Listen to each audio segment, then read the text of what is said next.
Here's a statistic for you. The average 45-year-old woman has been on 61 diets since the age of 16, and that's according to our guest today.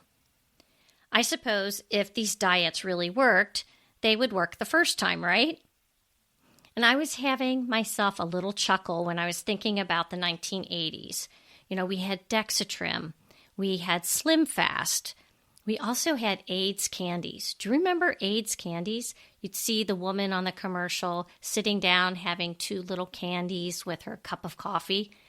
And the active ingredient in Ayds Candies was phenylpropanolamine, which is basically a decongestant that you can find in over-the-counter cough and cold meds. If you think about some of the diets that there were out there, see if you remember any of these. We had the Cabbage Diet, we had the Grapefruit Diet, Beverly Hills, Jenny Craig, and the Scarsdale Diet. And if you think about it, it was probably simpler back then. Now we have to sift through all the stuff that social media has to throw at us, when really all we want is the truth and straight answers and how to manage a body that we may no longer recognize. And on this episode, we're going to do some myth busting. And my hope is that we all come away with one message, and that is we are in control of our mindset and ultimately how we view our bodies and nutrition.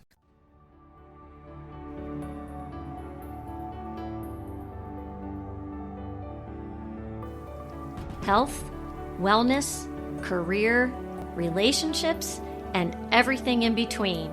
We're removing the taboo from what really matters in midlife. I'm your host, Michelle Folan, and this is Asking for a Friend. Welcome to the show, everyone. Who is your supportive partner for body image success? Meet Jenn Huber, this busy registered dietitian, naturopathic doctor, podcaster, and mom wants you to see your food as flexible, forgiving fuel that moves us towards an undieting frame of mind. Jenn believes that having a scale in your bathroom is like inviting Gordon Ramsay into your kitchen. Today, we're going to learn to stop wondering why it feels so hard to know what and how to eat intuitively and mindfully in menopause. Welcome to Asking for a Friend, Jenn Huber. Thanks, Michelle. Thanks so much for having me. Yeah, so you are across the pond right now, as they say. First of all, introduce yourself, but tell us why you are in Europe for a time being. Like you said, I'm a dietitian. I've been a dietitian. You know, I started studying nutrition in 1995, so that always kind of tells people how long I've been at this.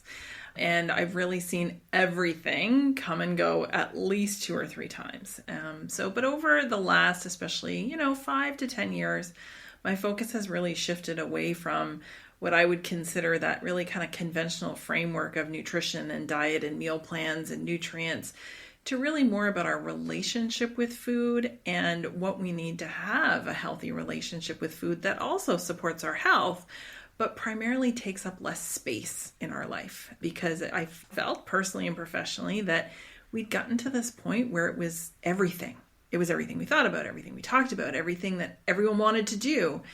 And that at some point stopped feeling good for me personally, but also for the people that I was working with. But about 4 years ago, my husband was presented with an opportunity for us to what was supposed to be a 3-year adventure, which is now turned into a 4+ year adventure of, kind of living this expat life, I guess, for a few years. So we jumped at the chance. I call it our midlife crisis, and picked up the kids and rented our house and moved across the pond. And now we're in the Netherlands. Oh my gosh. So it's the Netherlands. I wasn't sure where you were. I just knew what our time difference was and how we were trying to juggle the time frame of getting this done. So you're from Canada, though, correct? Yeah. Canadian, through and through. Yeah. Where'd you go to school? I went to University at Acadia University, which is in Nova Scotia. And then I moved to Toronto to study naturopathic medicine, and then moved back to Nova Scotia, which is where kind of our home base is. And you did all this juggling children? Well, the school came before the children, thankfully. I don't know how people do it. I'm always in awe of people who can, but I did all, being a type A perfectionist, I did it all in order and in what I thought was the right order at the time, and did the school first and then came kids. Okay. You say all the time, it's never too late to undiet your life. That really resonated with me because I like to look at it as just a lifestyle, not a diet. Mm-hmm. This became your passion, but you kind of allude that this has been part of your own experience in trying to just get a handle on your own nutrition. Yeah. So, I mean, if we look back to, so I'm 47. I had to think about that for a minute. So I'll be 47. And if I think back to what influenced my beliefs about nutrition, food, weight, and health, Oprah comes to mind, Jenny Craig comes to mind, all of the fat-free, low-cal messaging around, this is how you get healthy. This is what you do for your health, is that, you try and lose weight always, right? Like everybody was always trying to lose 10 pounds, whether it was my mother, my neighbor, my friends. But this whole idea that in order to be happy and healthy, we needed to be thin really kind of embedded itself into my framework of everything. As I decided what I was going to study in school, I thought, well, what better than to become a nutrition professional? And through my own teenage experience of going through puberty, changing body, getting rounder, softer, as all teenagers do on their puberty journey, I developed some really unhealthy expectations of myself and my body and food, and really kind of found myself in, kind of a very disordered pattern and an eating disorder pattern that really kind of morphed into the umbrella of disordered eating through my 20s. And what I decided at some point was that I couldn't keep chasing this perfect diet, which is really in my mind what I thought existed. I just hadn't found it yet. Mm-hmm. And that is so much of what I hear from people is, I'm doing everything right. What am I doing wrong? Something's wrong because I'm not losing weight, or my body is changing, or I can't get a handle on this, or it always feels hard, or why does it feel so much harder for me than other people? And so I think that this idea of there's a lifestyle that you just need to access and it won't feel like a diet felt inaccessible to me, even though I was doing everything right, even though I had literally become a nutrition professional and made it my life's work, I still couldn't figure it out. And it wasn't lack of willpower. It wasn't knowledge. It was really based on this false premise of I was trying to diet and exercise my way into someone else's body. Yeah. I was no longer living in my body. I was literally just feeding it, moving it, and trying to measure and look for an outcome. And when those two things didn't line up, I felt like I was going crazy. Yeah, you just have to have more realistic expectations and be kinder to ourselves, right? And because most of the audience here, we're in midlife, and we may not recognize this body anymore. The body that we had in our 20s and 30s, Jen, I just went through my closet. Mm-hmm. And, we all have those genes that we're like, oh, I might get into those again someday. I had to just send them to Goodwill or wherever because I have to accept the fact that my body is not going to fit in those again. Yeah. And it's okay. But how much easier would that have been if the narrative that you had been presented and taught from day one was that it's normal for bodies to change? Right. Instead of you should always try and be and maintain the smallest version of yourself. And at 45, 55, or 65, that is probably not going to be your 18-year-old self. No. Or your 25-year-old self, right? Normalizing that human bodies change for all kinds of reasons, most of which we can't control, I think is how we start to make peace with not only our body, but make peace with food, so that when we think about what do I want to eat, how do I want to nourish this body today, it becomes so much more about how do I want to feel in my body. I wasn't planning on going this route, but I wanted to say this. I just interviewed a sex and relationship therapist, and we talk about being comfortable in our bodies so that we feel sexy again. And you really talk about we got to work on the mind first. We got to change the narrative there before we can see success.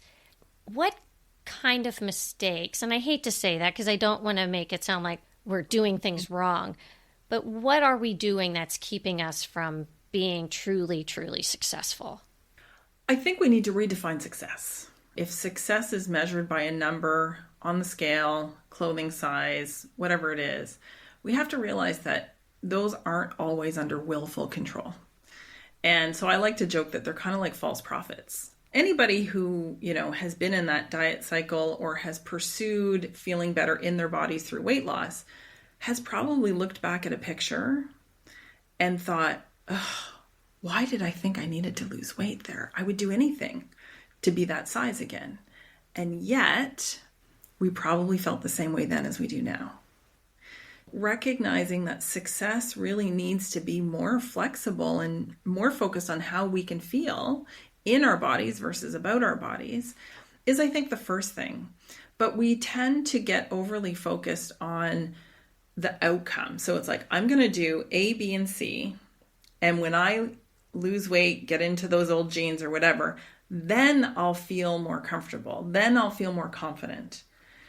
But we're so focused on that outcome that we don't actually spend a lot of time thinking about the process of what we're going to change or add or shift around in our priorities that might allow us to get into kind of a better headspace about our bodies. And what I often see happens is that people will get to this place where they think that they've arrived or get closer to it and never feel that sense of peace that they're looking for. They're just kind of like, okay, all right. I might feel a little bit better when I put my jeans on, but I'm still worrying about my body. Mm-hmm. I'm not actually feeling at peace with it. And that is where confidence comes from, is from just really feeling at peace in your own skin. Yeah. You talk a lot about intuitive eating. Mm. Can you describe what intuitive eating is and what that looks like for a midlife person? And I love talking about undieting and intuitive eating together because I see them as, kind of step one and step two. So for people who have only ever known following a diet plan, set of food rules, whatever it is, if they jump right into intuitive eating, they might feel like they're kind of lost at sea because it is such a different reality from opening an app, counting calories, measuring your food, looking to your plan to tell you what, when, and how much to eat. Because intuitive eating relies on a foundation of this anti-diet mindset, this, that we don't have to do that in order to be happy and healthy. And it focuses on attunement, which is learning to listen to your body. So there are 10 principles. There's a wonderful, set of books and workbooks by Evelyn Tribole and Elise Reich, who are the co-founders of the intuitive eating model. But really, it's learning to listen and trust and respond to your body with kindness and respect. So if you have only ever known dieting and you jump into intuitive eating, you're probably going to feel like you need a life preserver pretty soon, which is why I often recommend starting with the undieting process, which is, okay, let's actually take stock. Let's take an inventory of what your beliefs about food are. And what do we need to change? What's the programming that needs to change in order for you to be able to listen to your body? Well, you may be unpacking stuff from back when someone was 8 years old. Yeah. And often that is the case. People will tell me they remember being taken to a Weight Watchers meeting at 9 and 10 years old. Mm-hmm. Or they remember having dessert withheld by a well-meaning aunt. Or some were overtly told by family members, especially, that there was something wrong with their bodies because it was bigger. It absolutely is unpacking this programming that has been there for decades. Yeah. As intuitive eating is, and it really can be, it's not as simple as not dieting. There is a process of learning that has to happen. And I think that for some people, and this is what I call kind of the messy middle of intuitive eating, lots of people are super excited to jump ship from diet culture. They're like, yep, I'm done. Let's be done with that. But they haven't really thought about that process. They just get really focused on that outcome of, yay, I want to be an intuitive eater and just learn to feel good in my body and trust it and feed it. Oh crap, how do I do that? I only know how to eat if somebody tells me what to eat. I don't know how to actually trust myself and trust myself around food. And you have said that food is food, it's not medicine. Yeah. But do you believe that having a healthy diet can prevent future health issues versus eating fast food and donuts? I'm not challenging you. I'm clarifying. Food matters, absolutely. But I don't think that we can 100% prevent, treat, cure all things with food, which is some of the diet wellness culture expectation around food. Mm-hmm. That if you do it well enough, if you do it right, if you do the right things, follow the right rules, that you can prevent all the bad things that could possibly happen to you, which isn't actually true because all aspects of health have many moving parts, one of which is food, one of which is movement, but the rest is genetics, lifestyle, environment, stress, things we can't always control.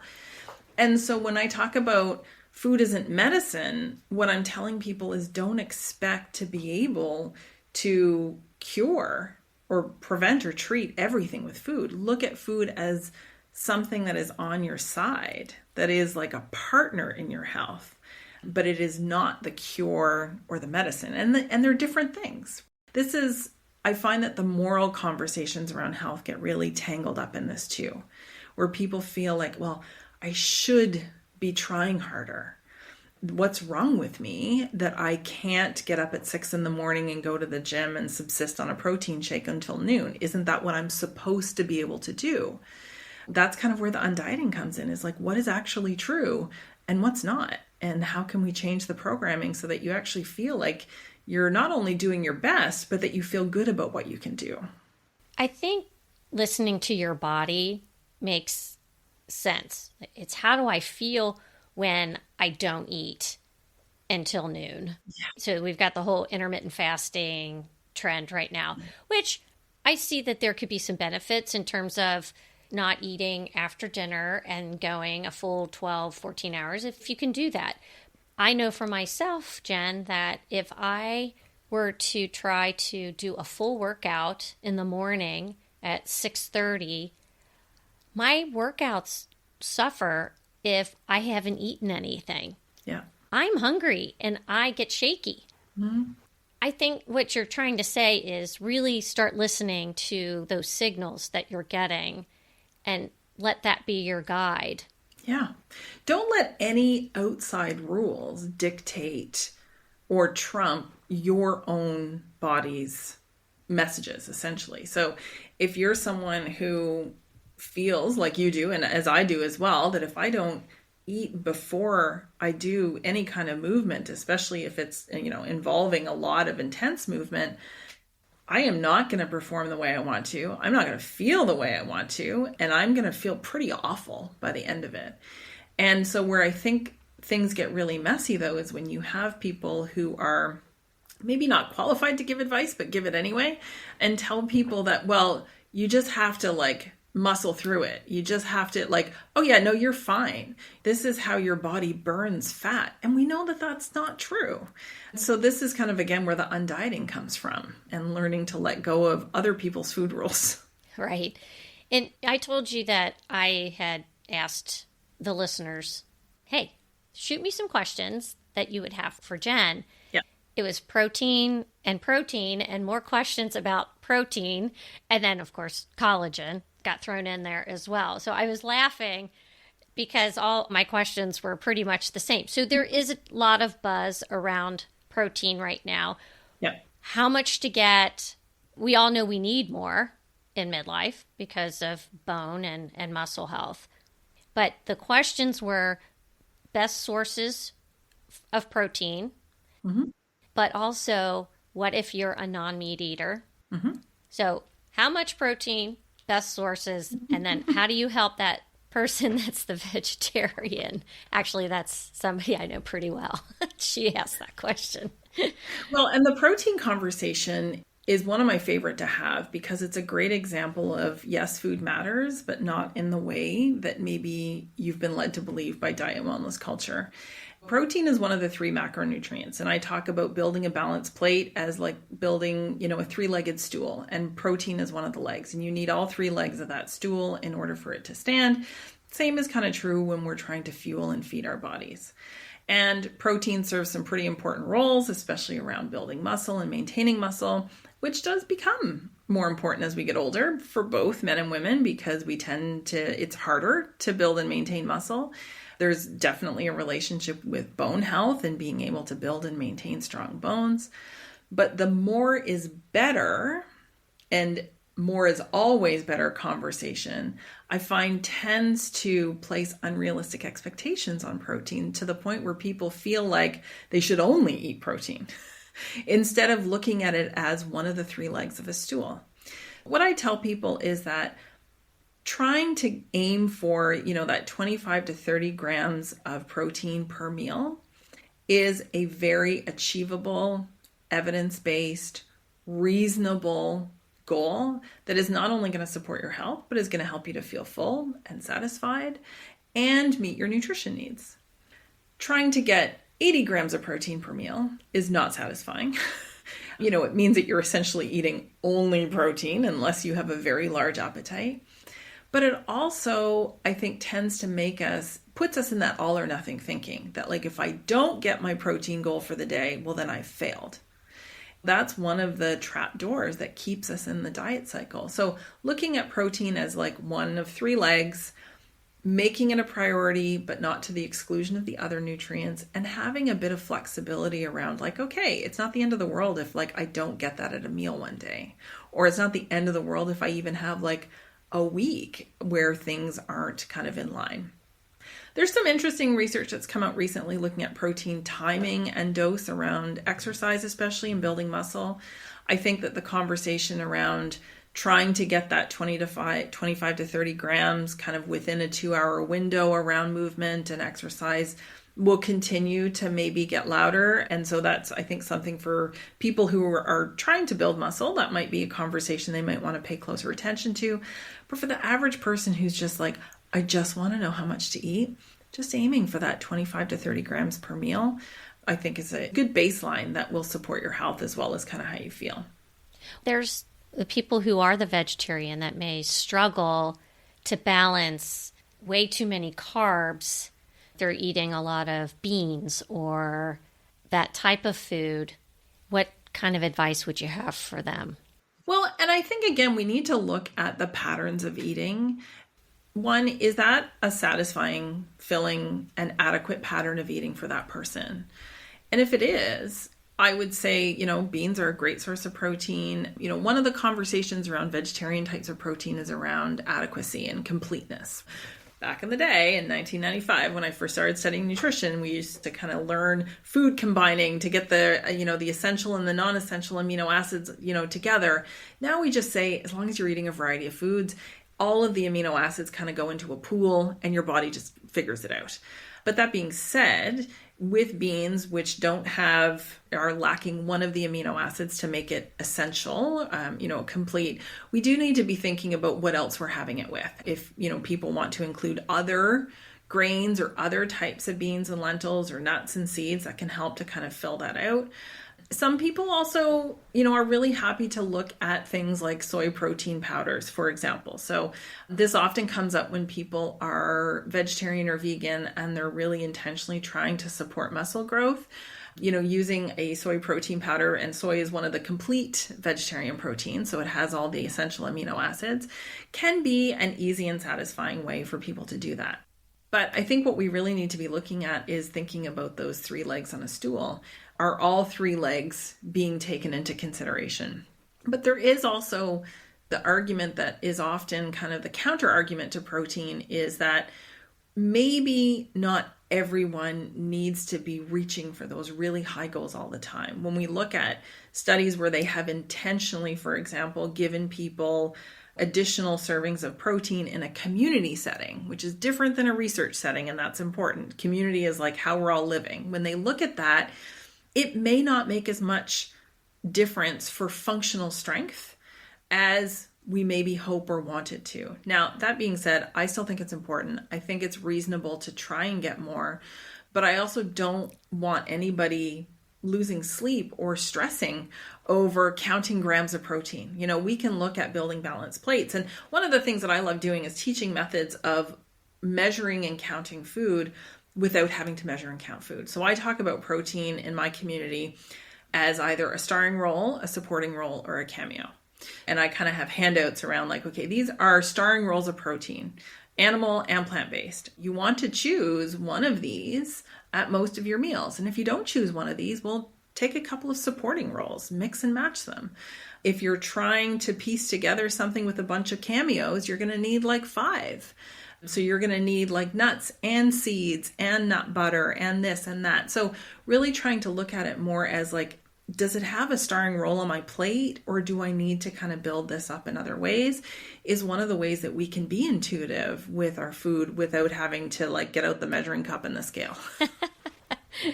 Yeah, I've tried the scale thing. Now I know what 20 grams of protein looks like, so I don't have to measure anymore, but I did. I've done the measuring. So just so you know.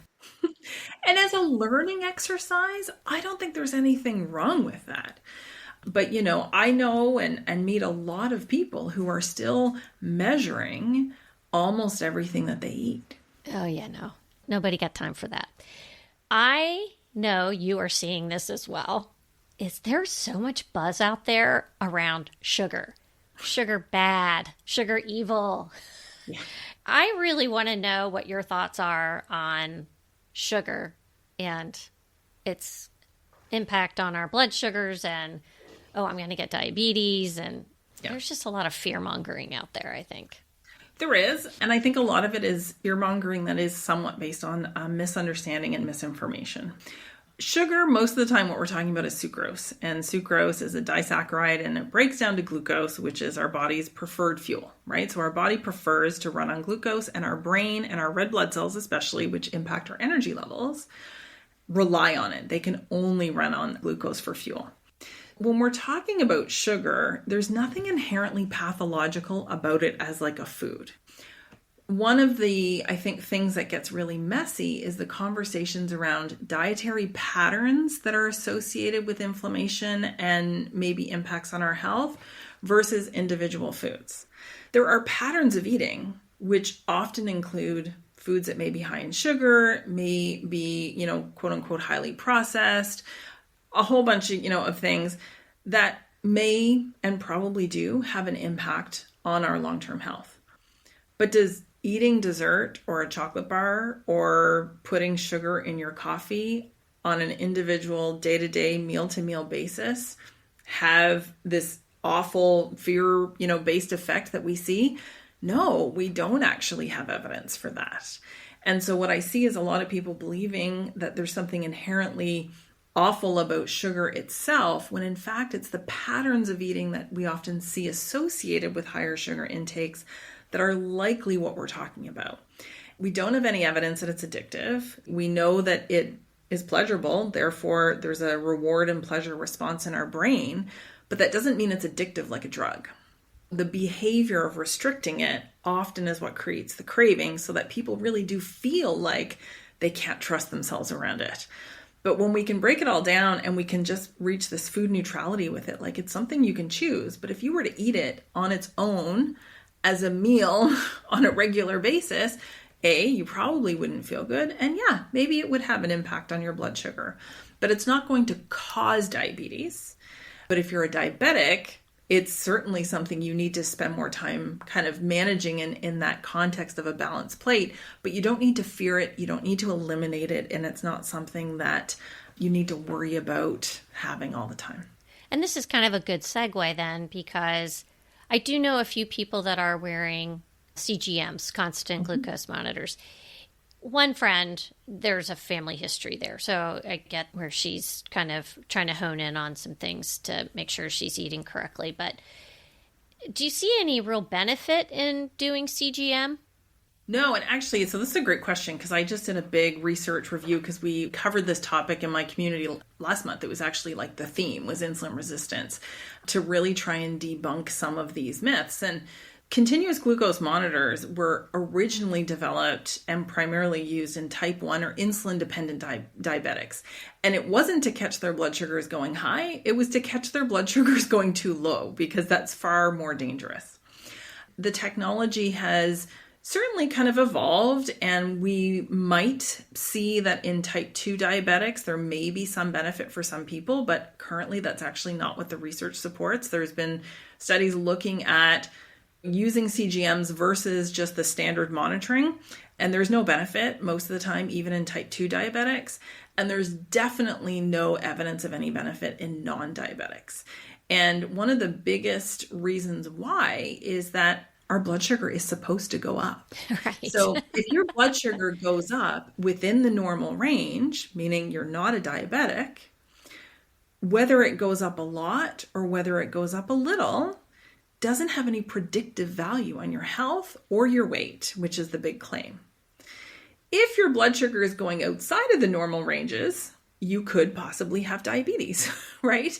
And that is a medical conversation, not a wellness conversation. What's happening is that a lot of people are becoming overly focused on every little bite of food, how it's impacting their blood sugar or not impacting their blood sugar.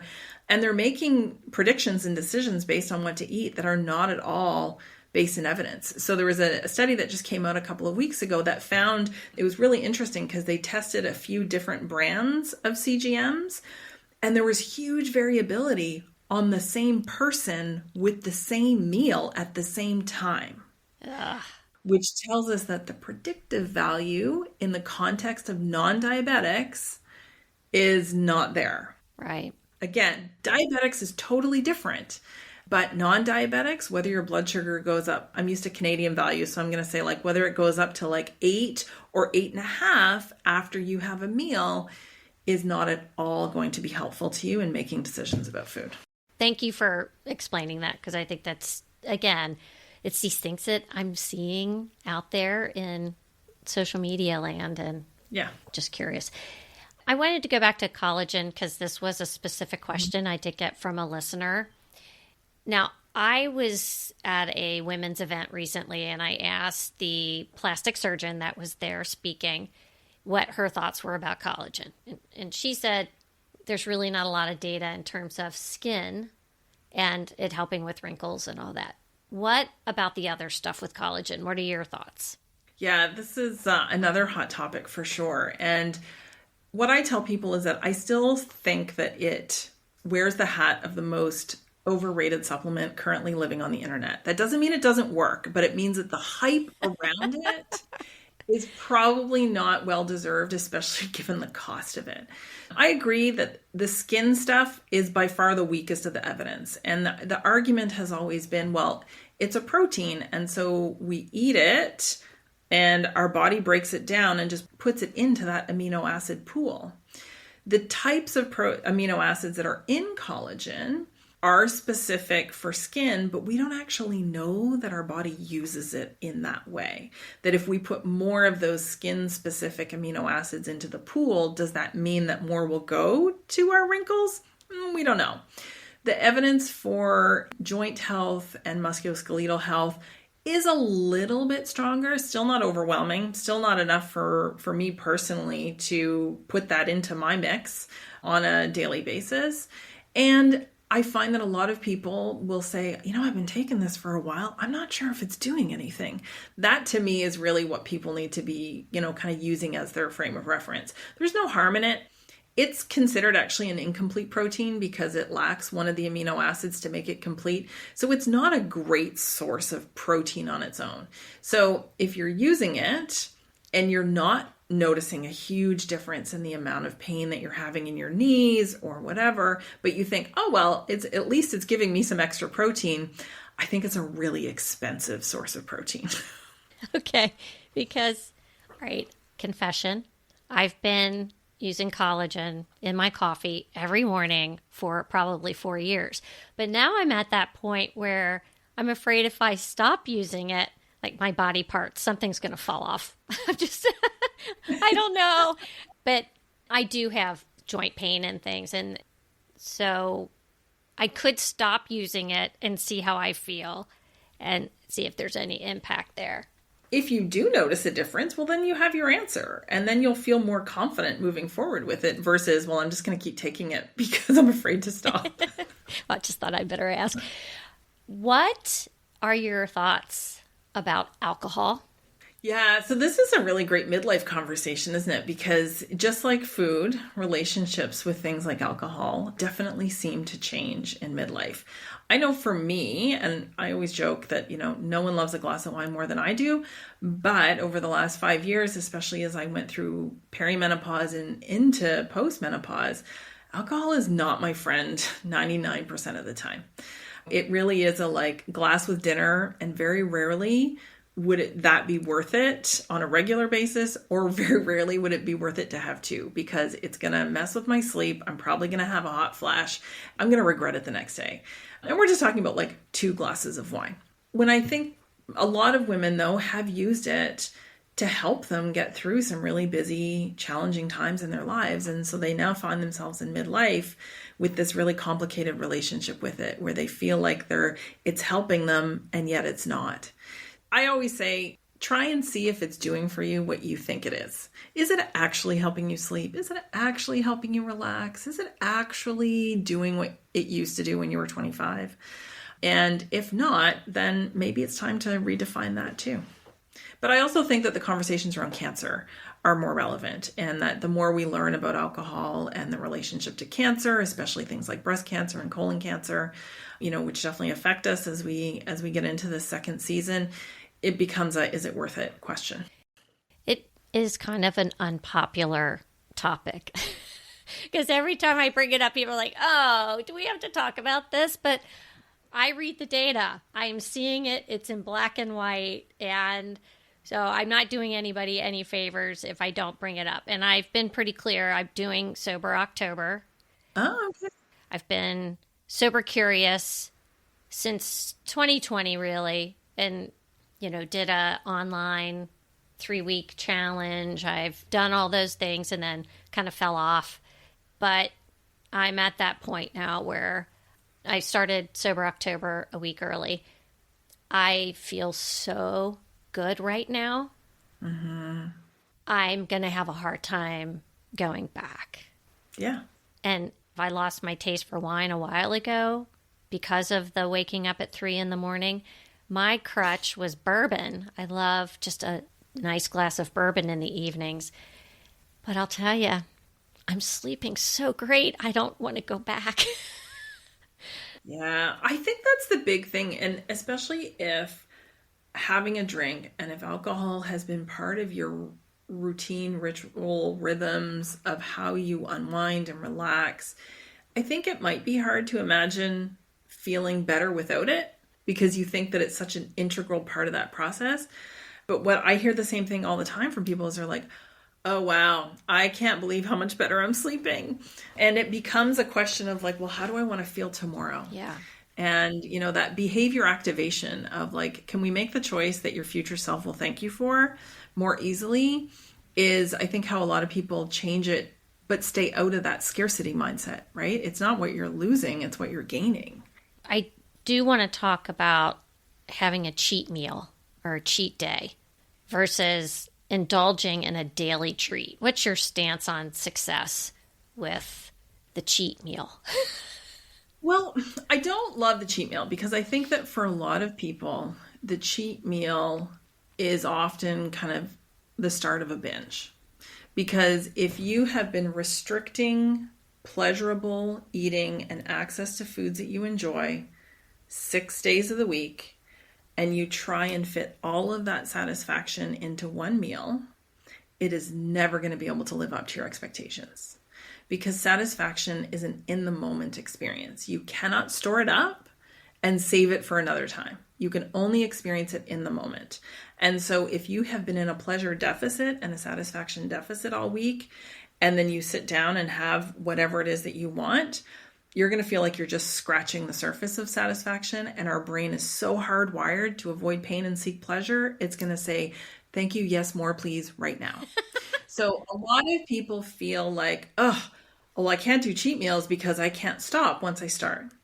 And really, that's a great example of the restriction and permission mindset. So if we restrict access to something we enjoy and we try and only allow ourselves to have it under certain circumstances, it's going to feel not great. Instead of planning foods that are like treat things, I just try and talk about like having food neutrality. Don't make the dessert, the treat, the food you enjoy, the reward. Make it part of what you have to choose from on a regular basis and ask yourself, do I want this versus am I allowed to have this? That is such a game changer for people to be able to see that like all food is neutral. You don't have to earn it. You don't have to make up for it. And you don't have to control or restrict it. If you learn to trust that your body can lead you to what feels good and what nourishes you, then it doesn't have to be something that you micromanage. Then I think about keto. Mm-hmm. Keto's going to do the same thing, correct? Because you are restricting carbohydrate. Mm-hmm. Actually, Jen, I'm shocked at how many people still talk about keto. I mean, haven't we moved on from that yet? You would think, but you're right. So lots of people are still talking about it. I mean, so if you look at somebody who is doing a low-fat diet, what do they crave? Fat. They crave fat, right? Yeah. If somebody is doing a keto diet, what do they crave? Carbohydrate. They crave carbs. If somebody's doing a sugar-free diet, what do they crave? They crave sugar. So it's the thing that we restrict that creates the craving. It's the behavior of restriction. Ketosis is our body's break in case of emergency fuel system. It is not our body's preferred fuel. So I think that when people create the rules around, well, I can't have this, it may make that restriction feel a little bit easier at first because it's a rule. Same as intermittent fasting. It's a rule that some people find makes it easier to follow their rules. But it's not going to give you that feeling of feeling safe and trusting your body. And it's not going to make you think about food less. It's going to make you think about food more in the long run. Do you have any coaching around osteoporosis, Jen? Because I brought it up at book club recently and come to find out I am not the only one that's got osteoporosis. Yeah. What do you tell your clients that are managing that diagnosis as well? Anybody who's listening who's maybe on the younger side, we need to start the osteoporosis conversation before we get a diagnosis of osteoporosis, right? So this is kind of what I think is the missing piece of that conversation is like, it's not too late. It's never too late, but it shouldn't come as a surprise. And unfortunately, that's what happens is because we don't tend to mention it until people are menopausal. And then it's like, oh, by the way, let's check your bones. If you have a family history, or if you have some of the other risk factors, which people can look up online pretty easily, but especially the family history piece, it's important to have that conversation with your healthcare provider before you're in menopause. If people go into early menopause, so if they go into menopause before the age of 40 or 45, they definitely need to be talking primary bone health, primary prevention with their care providers. And even if they go into menopause at a regular age, okay, what can I do to support my bones? We know that strength training is important and is probably the most kind of gives us the best return on investment, is really kind of challenging and strengthening those bones. Protein comes into the conversation. Calcium and vitamin D and magnesium, they're all important, but the value and efficacy of supplementing with them is still up in the air. You know, we need to kind of have a big picture conversation around osteoporosis, but I like to reference Rebecca Rothstein, who is Buff Bones. Oh, I've had her on my show. Thought so. Yeah. And I just love how she talks about, like, you know, it's not all about bone density. We need to be talking about like balance. We need to be talking about fall prevention. We need to be talking about all of those other things, not just how do I strengthen my bones. The other one is disordered eating. If you were a teen or young adult with disordered eating, that's the other one because you're laying down so much of your bone during that period of time. Absolutely. That can be a big watch out as well. Basically, after the age of like 30, 40 max, it's really about slowing the rate of bone loss. We all lose bone. And it increases obviously post-menopause, but like I said, it really is starting kind of from like 35 or 40 on, which is why we need to have that conversation much earlier. Yeah, I got, I'm a little behind the eight ball now. A little late. I would love to know what else you're working on right now. I know you're coaching clients, and I want to make sure that we share that information with how people can get a hold of you. But are you working on anything new right now? I'm trying not to do anything new right now. I feel like the last 2 years, I've had the podcast and the community that came from that podcast. And so I'm really just trying to be present. Like I said, I'm a type A. Obviously, I'm an entrepreneur. My brain is always going. And I kind of made myself a promise that at least for the next, kind of year, just want to try and be present with the things that I have going on because I do love my work. So you have a great podcast. It's called the Midlife Feast. Yeah. So I want to make sure we throw that out there, and I'll put the links in the show notes for that. And people can still work with you. You do your coaching, which I think is phenomenal. But I also want to give a shout out to Jenn in her Instagram posts, because that's how I found her. And I find her delightful and very engaging and funny. So make sure you follow her there. Thank you. And then I would love to know what one of your self-care pillars is, because you being in the business, I'm sure you've got some things that you do for yourself that I'd love for you to share. Yeah, so my favorite thing to do, which my family still laughs at, is that every Friday I basically put myself to bed early, often at like 6 o'clock. I get into my jammies, whatever it is. I might watch a show in bed, but I really just kind of like check out. And I go to bed early, like I have teenagers and like they like to stay up late, and I'm not into that anymore. So going to bed early and getting up early are actually my self-care pillars. So starting the day for myself, putting my own oxygen mask on first, meeting my own needs before jumping into the day and meeting everyone else's, are probably the things that I enjoy the most in terms of self-care. And movement. Movement is definitely like I move because of how it makes me feel. I love that. Thank you for sharing that. And then also, please share where people can find you. Well, you mentioned Instagram. I definitely hang out on there probably too much, but it is probably the place to find me most easily. And the link in my bio kind of has links to everything. But, the Midlife Feast community, which is my membership community that kind of came from the podcast, is where people can learn, with me and with others who are in this stage, and kind of in that cozy group setting that lots of people are looking for these days, as we're all looking for community. And that's one of my pillars, is community. I think that's so incredibly important as we get older. Yeah. Jenn, this was really fun. I'd love to chat with you again, and I appreciate you being here. Thank you so much for having me.